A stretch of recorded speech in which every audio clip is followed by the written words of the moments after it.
everybody, and welcome to another edition of On a Couch Talking Sports. As always, I'm Robbie. This is Kyle. Kyle, how are you tonight, buddy? I'm doing pretty well, dude. I'm just doing my usual. I'm just surviving. Aren't we all these days? Aren't we all? We are surviving in day 5,602 of just not knowing what to do with ourselves. So, but it's all good. We persevere on, and On a Couch perseveres on, even though we're in chairs and Yeah. in I'm separate rooms talking more of sports. like a lawn chair situation. So, yeah, on a lawn chair talking sports. Exactly. And I'm in a sort of, desk chair. It's got Red Sox on it, so it is kind of sporty. Very slick. Very Yeah, slick. thank you. But so it's interesting because this past week, or last week, I should say, was a milestone in On a Couch Talking Sports history. It was the 7-year anniversary. That's right, folks. You heard me correctly. The 7-year anniversary of On a Couch Talking Sports. That's right. We began back in November of 2013. And 7 years later, we are still going strong. So, Kyle, I mean, we were talking about this a little bit briefly before we came on air. With all that has changed in the world and in our lives, this show still continues to persevere on. We literally have been going for all but 1 year of 2 presidential terms at this point. I know. It's been crazy. Like, I can't even imagine. Like, I know it was a show that we just kind of whipped up, at one point. I think we were even, like, a little bit inspired by our friend Craig, who had his own show before we met our show. No, wait, it wasn't his show, though. It was not his show. Oh, that's right, yeah. It wasn't technically his show. Yeah. But, ever since, like, we started this series, it's been actually – even though, I was telling Robbie, it's been kind of a nice release to do this, honestly. And, we don't do this for the views. We know we don't get, like, 1,000 views or whatever. We're like if we get, like, 10. We're like if we get, like, 10 on an episode. But it's still fun, though. It's, I really like doing this. And, especially with all the stuff that's going on nowadays, it's really nice. It's really nice to come to something to look forward to, and like, even though I'm not the biggest on sports knowledge, I still feel like this show is a really good kind of like talking point on it's kind of like sports and beyond, like Doug was mentioning before. And it kind of, I like how it kind of like grew into its own thing, over the years. So, yeah. No, absolutely. I mean, this show just continues to just be such a fun thing for us to get together and do, once a week, once every couple weeks, whenever the case may be. And, I've just always enjoyed it. And, it's just, we laugh, we smile, we have a good time. And, I mean, that is what this show is. You're right. It's sort of a break from the craziness of the world and just a chance to entertain the folks at home who watch us on a weekly basis. And I do want to say before we start getting into the crux of our episode tonight, for those of you who have been watching us over these last 7 years, whether it be whether you're from the very beginning or if you're just tuning in now, thank you, plainly and simply. Yeah, thank you for your continued or your starting patronage over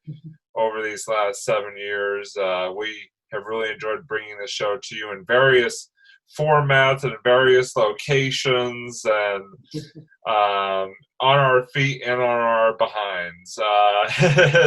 It is always fun to sit or stand on some form of earth and talk sports with you. And so that's exactly what we're going to do tonight. Is we're actually going to take a look back. We're going to take a step back and go back to the glorious time that was November of 2013. Well, actually, more like the glorious time that was 2013, the year in general, the year that we kicked off this amazing 7-year run of On a Couch Talking Sports. So what we want to take a look at is sort of from the four major professional sports in cooperation with sort of the four major Boston sports teams, sort of what happened in that year 2013, in terms of who won championships and how our Boston teams fared back then. Before I get into the Big Four, Kyle, obviously 2013, the sports year, especially around here, was marked by a pretty big, albeit tragic event. Back in, of course, I'm talking about back in April of 2013, the bombing of the Boston Marathon. Obviously, a race that we know extremely well. Living, for various portions of our lives in Wellesley, which is right on the marathon route. Always a big part of the town each April, and definitely was shook a lot of people, to have that happen. And obviously it's funny. I remember, not funny, but it's interesting. I remember the day that it happened.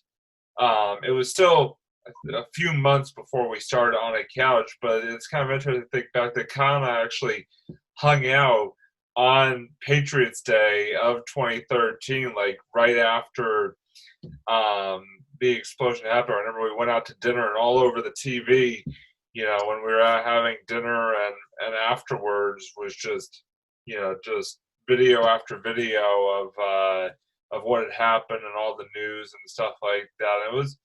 It was a pretty crazy time, Kyle, and definitely something that no one who was in the city for it, or who lives in this state, really will ever forget. Yeah, it was. I remember that time. Just actually pretty fairly well. I remember I was working. I was actually working at my first school. It was my first job when I had only been like a year in, Well, I was about to say, that was literally less than a year after you and I graduated college. That was how long ago this sort of time frame was. Yeah, seriously. It's kind of like crazy when you think about it. Like, It doesn't feel that long ago, but it is that long ago when you have to but yeah, no, it's, I just remember hearing all the news about it, and you're right, seeing it when you and I hung out, and also, seeing the succeeding days also, just like how all that stuff was going down when they were, trying to catch the culprits and stuff like that. And it was really, it was pretty scary. Like I remember even it gave my school a scare because we weren't too far away from where it was going on, and everything. So we were a little freaked out. It was it was definitely the first, I think, major kind of like thing that I've experienced, at working at a job. So it's like, right. Oh, okay. Yeah. No, I remember.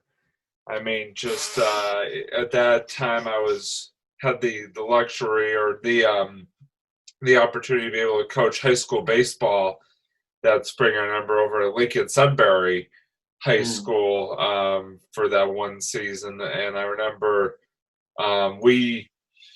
it's interesting. So like that day, I was saying Kyle and I sort of hung out that evening, but that day we had practice that morning, and then I actually went right from practice to the tee, to the green line, and went and met up with my dad. I remember because we sort of fulfilled a yearly tradition at that time, which was going to the Patriots Day Red Sox game in at Fenway Park.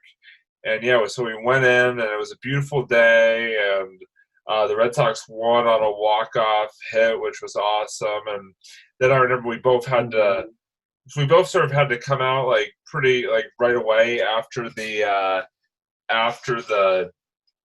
game, because like I was seeing you and just a bunch of things going on. So, and then literally getting home, I literally got home and like maybe an hour or so later, it's like all of a sudden, it happened. And it was pretty wild. Just that whole week, like proceeding, like I went to the Bruins game on Wednesday night, and all the emotion and everybody just like really, was just really feeling the impacts of what had happened. And then just on that Friday, a lot of stuff was sort of shut down because, they were looking for one of the suspects, and they finally found him, and it was just a whole crazy thing. So it was a crazy time in that regard. It definitely has impacted the way we look at the marathon now, even 7 years later. But yeah, it was definitely, just like I said, a crazy event, and will never be forgotten. Certainly in Boston sports lore, going forward. So that's for sure. But on brighter news from the year 2013, and this actually took place, I think, like a mere weeks before we started the show, because I remember our very first episode was actually on this topic, and that was that the Boston Red Sox won the 2013 World Series title. For those of you who don't remember, they defeated the St. Louis Cardinals, and it was actually the first time since I think 1918 that the Red Sox had clinched the World Series at home, clinching in Game 6 over there at Fenway. So that was, but I remember our very first episode that we did of this show, and you guys can obviously go back and rewatch it if you so choose. Definitely the quality looks a lot different, and we look a lot different back then. But what? I don't think we had HD cameras back then. Nope, definitely didn't. But no, but just it's pretty wild to think that right before we started the show, the Red Sox won the World Series, and that sort of kicked us off, into the 7 years of doing this, was talking about a Red Sox World Series title. Yeah, that was cool. I just remember the first time we did it. I think we did it in my old apartment. Yeah. I used to live actually for about a year. Actually, I used to live literally right down the road from you, and it was cool because literally it'd be a 2-minute drive from our places and stuff like that. So I mean, I could thinking back on it, I didn't really do this back in the day, but thinking back on it, I could have walked there in 15, 20 minutes. Yeah. It was so close. I mean, because obviously you were still in Wellesley at that time, living there, and then obviously you've since moved sort of around a couple of times since then. But yeah, that was I remember that. I remember that old couch. Also, the first place where we had a guest on a couch talking sports. Our buddy Craig. Speaking of Craig, our very first guest was Craig. A few weeks later, we had him on in your old apartment to talk about Thanksgiving football. So that was pretty wild. Pretty wild. That was a great episode too, because I liked how kind of we had all these different perspectives. We kind of talked about it from because Craig was from a different town than we were, so Robbie and I were able to talk about it from a player fan kind of standpoint, but Craig was able to talk about it also, kind of bring his own kind of his own mojo into the whole conversation from talking about his town that he used to live in. So I thought that was really cool. It was really a really fun episode. Oh, that was great. We had such a great time, and like I said, sort of going back to that very first episode, I remember I was quizzing you on a little Red Sox World Series trivia, so that was kind of a fun way to sort of kick things off with the episode. Things off with the series, which, as I said, now enters its 7th year, and the Red Sox have won another World Series since then. Back in, and we're still doing trivia, because the last episode, if you guys didn't see it, was a Jeopardy episode. Yes. So we're still doing trivia to this day. We're still doing trivia to this day, absolutely. On multiple shows now. We're doing trivia on multiple shows now. Shout out Sports Blitz. If you don't know, quick little shameless plug, Doug, who obviously you've seen guest star on this show many a time. And I have thank you. Oh, thank you.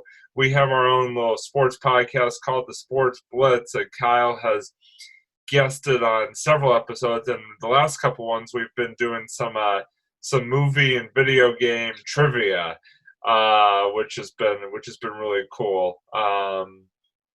So definitely. So I want to move into the next team or sort of league from back in 2013, and that's the NBA. And obviously, the Boston Celtics were still kind of sort of right at the tail end of the old Big Three era, with Paul Pierce, Kevin Garnett, and Ray Allen. Although Ray Allen actually left the Celtics, I believe it was the year before, to join the Miami Heat. But that was the last year actually that Garnett and Pierce were on the Celtics before they got traded to Brooklyn the following year. And the Celtics that year, it was also the last year as Doc Rivers as the head coach. And the Celtics that year, unfortunately, they were eliminated in the first round of the playoffs, losing 4 games to 2 to the New York Knicks. And speaking of the Miami Heat, who had at that time their own sort of big three with LeBron James, Dwayne Wade, and Chris Bosh, and Ray Allen as well playing on that team, they actually won the NBA title that year, beating the San Antonio Spurs in 7 games after rallying from being 3 games to 2 down to win the title. And so, Kyle, I was curious. Obviously, I know you're not a huge basketball guy. We've sort of talked about that before, but I am kind of curious, since I'm sort of on the subject. What do you remember? What if any memories do you have from that sort of Celtics Big Three era, when obviously they won a championship, by the way, back in 2008, with Paul Pierce, Kevin Garnett, and Ray Allen leading the way? I remember they were just like the force to be reckoned with for a while. They were just dominating. I feel like they really put the Celtics on the map, for the longest time too.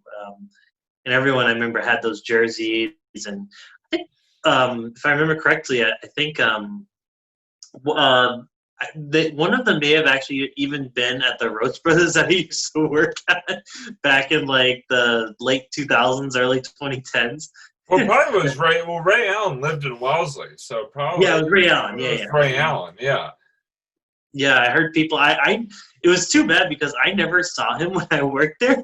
He worked out at my gym at one point. I remember back during when the NBA. I remember for a little bit was locked down. They had a lockout, an NBA lockout, so they weren't playing or playing games or anything. And so, since he couldn't work out at the facility, I guess he decided to join my gym in Wellesley for that brief time. So I would see him working out when I would go there. So I never said anything to him just because I'm me. But that was still pretty wild to see him, doing his workout thing, in the good old town of Wellesley. Yeah, these guys were stars, and it was just cool when I heard about yeah, you're right. You just see especially Ray Allen just randomly pop up random spots in Wellesley. But no, you're right. I remember that's what I remember the most about the Celtics, and I forgot exactly when. And you're right. You said that was the last year. The 3 of them. It was the 3 of them. So it was actually the last year of Pierce and Garnett being on the team. Allen had left. Okay. I think it was either the year or 2 years before, but it was the last year with Pierce and Garnett being on the Celtics. Okay, gotcha. Yeah, I just remember they were the biggest talk of the town for the longest time, and I was just so used to hearing about them all the time. And I was huh.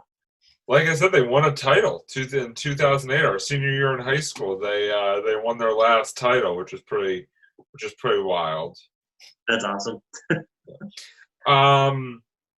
Speaking of a sport that you know a little bit more about, and it's kind of interesting, we talk about the Red Sox World Series title from the fall of 2013, but what people may not remember or do remember, whatever, is that another Boston team made it to the finals back in 2013, and that was the Boston Bruins, who made it to the Stanley Cup Finals against the Chicago Blackhawks. Now, unfortunately, the Bruins came up a little bit short in that series, losing 4-2, and unfortunately, the elimination game was played on TD Garden ice. They were kind of a sensitive subject for a lot of Bruins fans that I talked to, even to this day.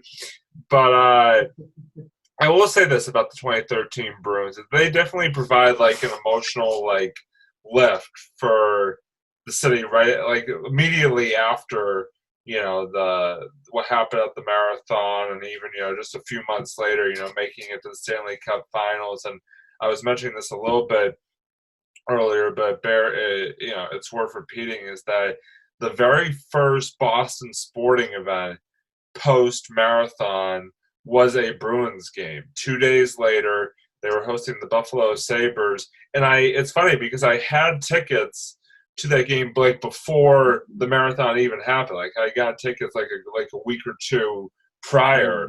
So obviously, it definitely, that game, going to that game took on a whole new meaning.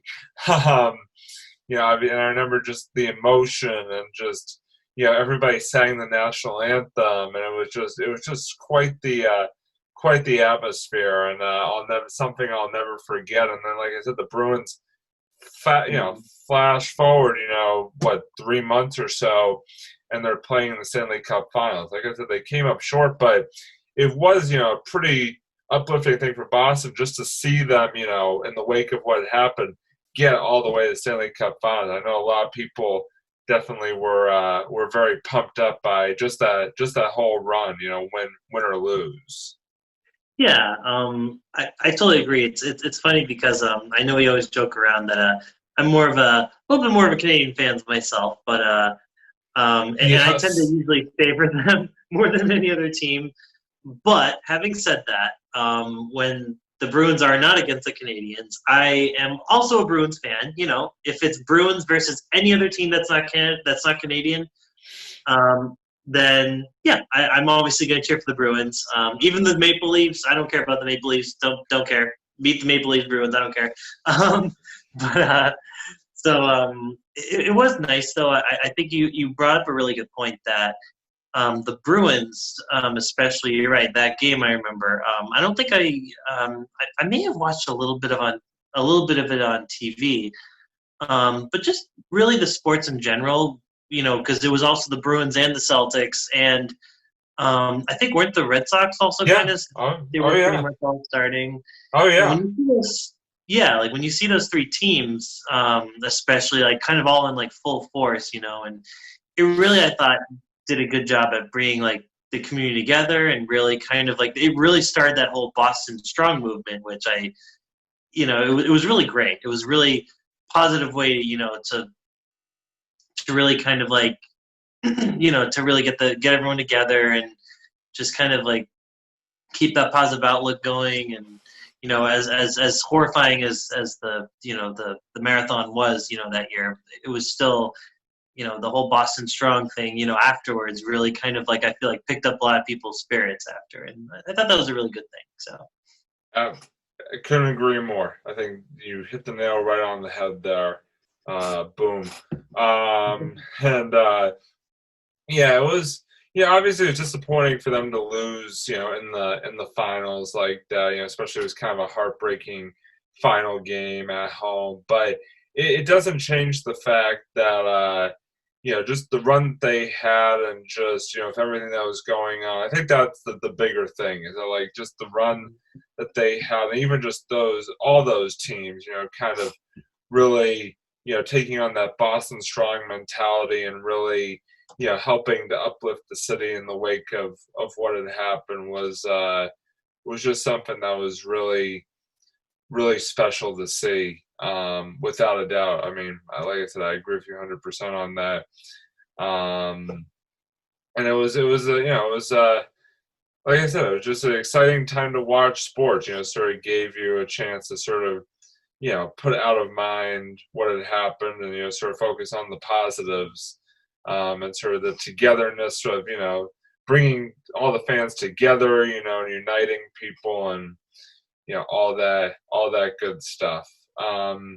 So the last team that I wanted to touch on from 2013, they finished their season a little bit before all sort of the Boston Marathon stuff happened and all that. And that was the New England Patriots, who in the 2013, technically it was the 2012 season, but the 2013 playoffs, they actually made it to the AFC title game and then lost, unfortunately, at home to the Baltimore Ravens, who would end up going on to win the Super Bowl against the San Francisco 49ers. And I think the one unique thing about that year's Super Bowl, Kyle, I don't know if you remember this might jog your memory, is that during that game, the lights went out at the stadium. And so they had a delay because there was a power outage at the stadium during that Ravens 49ers Super Bowl. So, not every day that you see a Super Bowl, have to be delayed due to a blackout. That was a pretty wild stuff. But yeah, the Baltimore Ravens took it home that year, winning that year's Super Bowl, which was pretty wild. Yeah, that's pretty cool. It's funny. I had forgotten about that until you brought it up. I think I do remember just staring at the TV, and I'm like, what's going on? I don't think I ended up watching the whole Super Bowl. I may have just watched it for the halftime. I'm trying to remember. Do you remember who played the halftime that year? Oh, man, I don't know. I'd have to look it up. Hold on. Let me do a little in-show research here.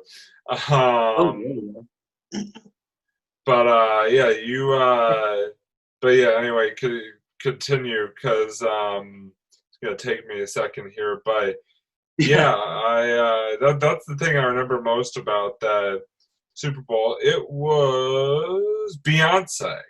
Beyonce was performing that year. Yeah, okay. I feel like I remember she put on a pretty damn good show, I got to say. So, I think it was one of those Super Bowls, because usually when it's teams like that, I don't really tune in as much. Sometimes I watch it. I'll be in and out of something like that. I feel like, if I can say, I feel like over the last few years at least, you and I have sort of tuned in more, if nothing else, so that we could talk about it. If the Patriots aren't playing, we've still tuned in so that at the very least we could talk about it on our show following the Super Bowl, because we usually do a Super Bowl recap episode. So, That's a good point, yeah.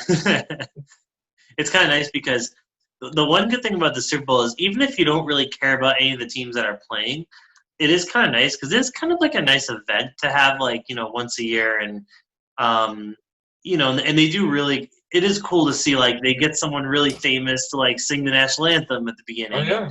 They'll have the halftime show, and then the commercials are all at their best. They're at their top of the game, So it is kind of you're right. That's a good point. It is a very fun event just to kind of watch, It's always a good time. Like I said, it's always so much fun to tune in, and like you said, even if your team's not playing, where we obviously have been very lucky. The Patriots have been involved quite a number of times over the past, especially last 20 years or so. So definitely has given us more of a reason to watch. But even if not, it's so cool to kind of flip on, see the, see the game itself, and see the commercials and just all the pageantry that surrounds it.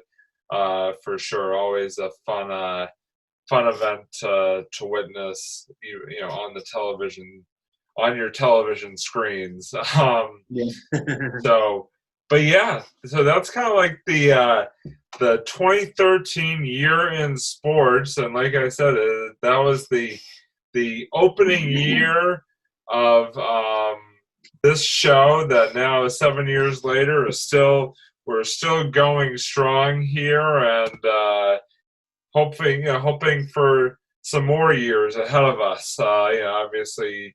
We keep saying that we're going to keep doing this until, either circumstances or change or that we just don't enjoy doing it anymore. But I think we enjoy doing it as much on day whatever that we did on day one. So this show is definitely not going anywhere anytime soon. And nope. We're here to stay, guys. Absolutely. So we're going to sort of transition now into two of the constants on our show these days, and that is the Sue's Reviews and the Robbie's favorite fantasy football recap. And we will start this week with Kyle and this week's edition of the Sue's Reviews. Kyle, what have you got? So I wanted to kind of piggyback this off of what I was talking about last week I kind of talked a bit about Sean Connery and just kind of did how great of an actor he was. How really he was such a great person, and he was very tough, and I liked how his kind of whole no nonsense kind of approach to everything was. And one of the things I wanted to mention was I don't know if people knew about this, but Sean Connery, after he retired acting in 2003, he did a movie called League of Extraordinary Gentlemen. That was his very last movie. And you know how I mentioned last week that he was the one actor who reprised his role as James Bond the most out of all the Bond actors. Yeah. He did it twice after he quit, essentially, which I thought was really funny. Well, I don't think do people know, he actually did it kind of a third time. And this was like 2 years after he retired. This was 2005, and this is after Pierce Brosnan actually had retired being Bond. So I want to talk about this video game I have here called From Russia with Love. Oh wow, I recognize that game box. Yep, and it's actually a very fun game. So what I really like about it was they actually did a great job. I can show you some quick little clips over here. They did a great job at kind of like nice graphics. Yeah, right. Like, and this is GameCube, PS2 era graphics, and they did a great job, I thought, reconstructing Sean Connery's likeness in the game, which was really cool. And they got kind of the whole '60s feel. They got his cars, the old cars, and the old kind of like just the whole vintage era and everything. And what I really liked about this game was it was very similar to another Bond game called Everything or Nothing. And it was essentially a third-person shooter, but what they did was they added some other gameplay mechanics. So you're not just shooting the whole game. They also had kind of a cool fighting system. And they had levels where you could drive his really cool Aston Martin right here. You could like actually drive it around, and some of the levels were kind of more free roamish. Some of the levels like you could use like the gadgets from the car. And they also had some jetpack levels, which were amazing. They were so much fun. And overall, I just really like this game, and I really like the approach that they did. They even kind of added this kind of like RPG style to it, so you could actually unlock more weapons and like gadgets as you play through the game, and you could upgrade them too. So it really kind of got this like replayability going on. You can replay the missions obviously as much as you want, and you can get more points to unlock the weapons. And you can even actually unlock these like Bond moments where you can like press a switch that'll start these rocket flames, and it's just gonna blow up everything. And and you have like all these like really cool moments. You could grapple from this building kind of thing, and it really made you feel like James Bond, like a super spy. So, I just wanted to give kind of a nice shout out to this game. It was really great. I had a very fun 4-player kind of like deathmatch mode that you could play too. So, yeah, if you're looking for kind of a classic vintage Connery, this to me is the definitive Connery game. Like, it's not super faithful to the movie because they add a lot of things that weren't in the movie, but don't go for the story, go for the experience. It's a great game, so yeah. Nice. Well, by the way, obviously, like, and we mentioned this last week, but R.I.P. to the great Sean Connery, Yes. Sir Sean Connery. But yeah, definitely, rest in peace. Certainly a legend in the Bond universe, and he will be missed for sure. So now we're going to turn our attention to Robbie's favorite / fantasy football recap. I'll start. It was kind of an up and down weekend in that regard. I'll start with the two negatives first, so we get those out of the way. BC unfortunately lost to Notre Dame, so now they sit at 5-4 on the year. Not much to really get into there. And my fantasy team also lost this week, snapping our 2-week losing streak. I had a bunch of players hurt and on bye weeks, so it was kind of like just was not a it was a tough week. So, but hopefully I'll bounce back this coming week for sure. But what I did want to talk about was the one positive football related from this past weekend. That was the New England Patriots, who picked up their second victory in a row, defeating the Baltimore Ravens on Sunday night. A very surprising victory, as not a lot of people thought that the Patriots were going to be able to beat the Ravens. The Patriots are having kind of a tough year this year, and the Ravens are a very talented team, and so but the Pats were able to hold their own on Sunday night at Gillette Stadium in a monsoon, and were able to get the job done, and very, very exciting game and win for Pats fans, as the Pats now stand, like I said, they've won 2 straight and now stand at 4-5 on the year, and will be looking to get back to 500 this year when they travel to Houston to face the Texans on Sunday afternoon. So hoping for 3 wins in a row for the Pats, like I said, heading after this coming week. So that's going to do it for this week's edition of On Couch Talking Sports. Again, thank you to all the fans out there who, again, have been joining us from year 1 or just starting now in year 7. We love you guys. You guys have been awesome, and we can't wait for even more On a Couch excitement in the weeks and months and years to come. So thanks as always for joining us, everybody. As always, for Kyle, I'm Robbie, and we are signing off from chairs, but it's called On a Couch Talking Sports. Anyway, folks, like I said, thanks for tuning in, and we'll see you next time. Bye, everybody.